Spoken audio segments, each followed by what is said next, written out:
James here, our Spring Farm and Country. What we have here today is we're going to do a little quick overview of these two pieces of equipment that are workhorses for our property. First, and the easiest one to go over, of course, is the zeroturn. This is a Ferris IS 700Z 52-inch cut. It now has about, let me see, 115 hours on it, which, not too bad. It's 3 years old, and it is a workhorse. But for this property, as you see, we live on about 10 acres. It might be a little much for the mower. I really can't complain, but it does struggle just a little bit on what I have cleared so far and what we take care of. This property was a massive jungle of vines. What you see here, this little grove, you couldn't even get into when we bought it about a year ago. And this little mower has just done everything I could ask it to do. Future, yes, something may be a little bit different, but again, no complaints right now. I think with the topography here, the hills, maybe something like a walker front deck on there, but again, we will see what the future holds. With the Ferris, I don't see too many groups online about Ferris mowers. I know they're used in a lot of commercial applications, strip malls, landscaping services. The full suspension on there is by far better than most. Now, I know there are new mowers out there, the Toro that has the My Ride, I think it is, again, the Walker, that have better suspension systems, but this little mower will do it pretty much anything you need it to do. Now let's roll over to this one. I see a lot of positives, a lot of people just loving this machine, but then I also see some negatives, and people go, oh, LS, that's a Chinese-made machine. Well, it's not Chinese made, it's Korean made. And there's not a lot you can buy here in the US nowadays that is not some form of an import.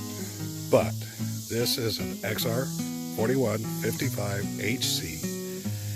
It has a LL4104 loader on it, and I believe that's a 2100 series backhoe on it. When we were buying this property, we knew we were going to have a tractor. And one of the things we heard many, many times is, oh, 10 acres, you don't need anything more than a 35 horsepower. Probably true for the most part. But again, we live in a vine-infested, overgrown rock garden jungle that I put this little tractor to the test, and she's great.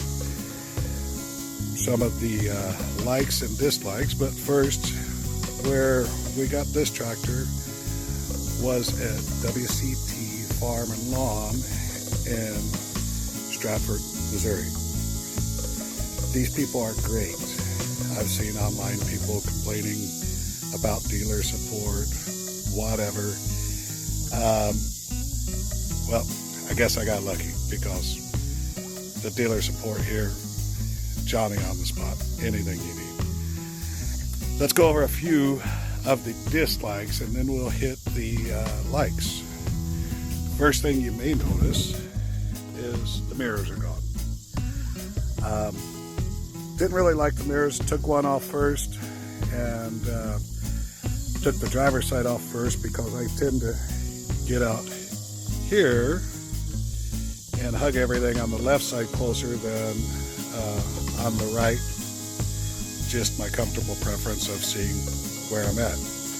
But let's go back to this. So took the mirrors off.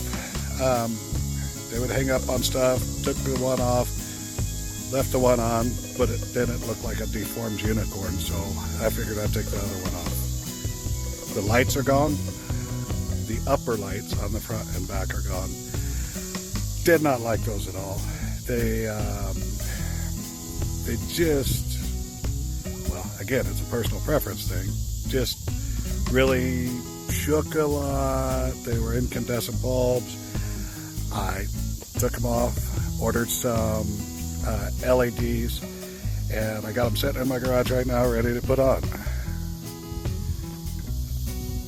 Now let's step in. So, for one,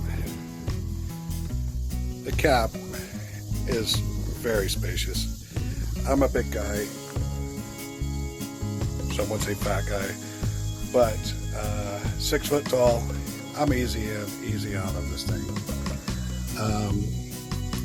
If we want to look to confirm, we're at 114.8 hours, or 114.7 hours,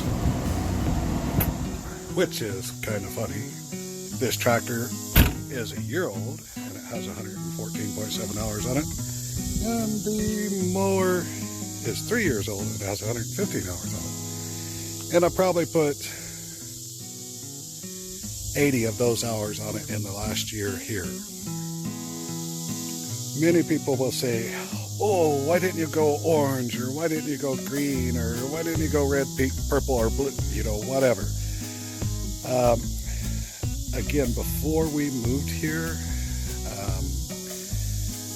we had to make a life-changing move from my position in Oklahoma and having a little bit of a health issue. Decided to draw back just a little bit, and luckily I work for a company that let me take a step back, let me more or less telecommute without running 60, 78 hours, 80 hours a week like I was before. So we figured we would, we wanted a little bit of the country life, we wanted a little bit of the farm life, we wanted a little bit, people use homesteading and whatever you want to call it, to grow some of our own food, to take care of our own property, to live a better life. So far it's worked. So me, I like the research. I researched everything. Well, I researched everything I could find. I'm sure there's things out there I didn't research. But what we have is, you know, making a transition, buying a property, buying 10 acres, relocating, you know, all of that good stuff that goes with that is, you also need finances. So what we did is, again, we looked at a lot of stuff: green, orange, red. The closest thing that I could come to this, which there are none around my area, is the RK55 Rural King. But that package with the backhoe, I have a box blade sitting on the other side, 72 inch of the tractor, and a 72 inch brush hog behind me. That package was almost $6,000 more than this. This thing's easy to maintain. This thing is a workhorse like I never thought it would be. The backhoe is not a 3-point attachment. It does have a subframe, and I've heard many people say it's so hard to get on and off. And no, I do it by myself.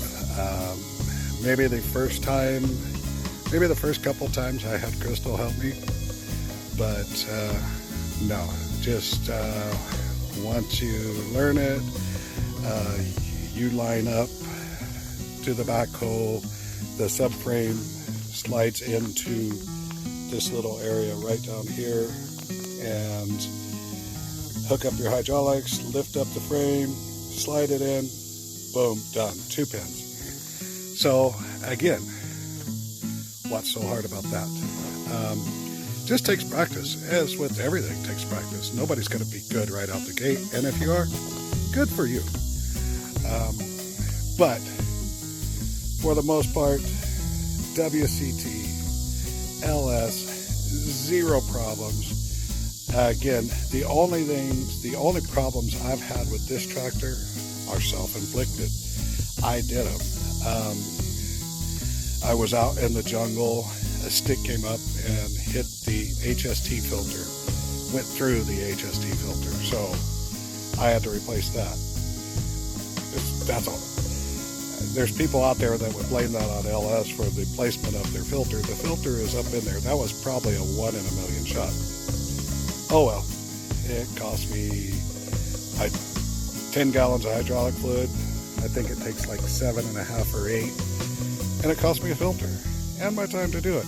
Lesson learned. Don't do that anymore. But for those of you that are curious about any of this, I know there's a few people in the LS groups on Facebook and that have smaller tractors. I haven't seen a lot on these 55s.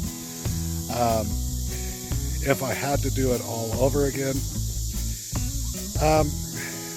my only thing that I'm really not super fond of is I don't like the hydrostatic transmission. I still find myself, after putting 115 hours on it, reaching up for my forward and reverse lever or trying to clutch the brake pedal every now and then.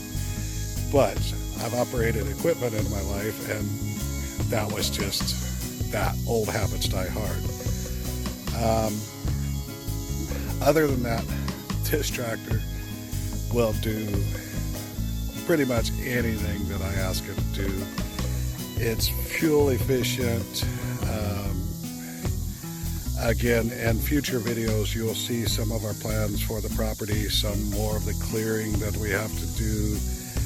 And this tractor will be the main workhorse of all of that. So if anybody is considering a compact tractor, subcompact tractor, for one, I would get on and look at the LS groups. No banging on anybody else. I mean, everybody has their personal preference, and there's nothing wrong with that. But for us, this was the best bang for the buck. And again, we cannot just go out and dump money on anything. You know, we're growing a little farm here. Money goes into other aspects too, but this thing was well worth every penny we paid for it. For now, that'll be it. Thanks everybody.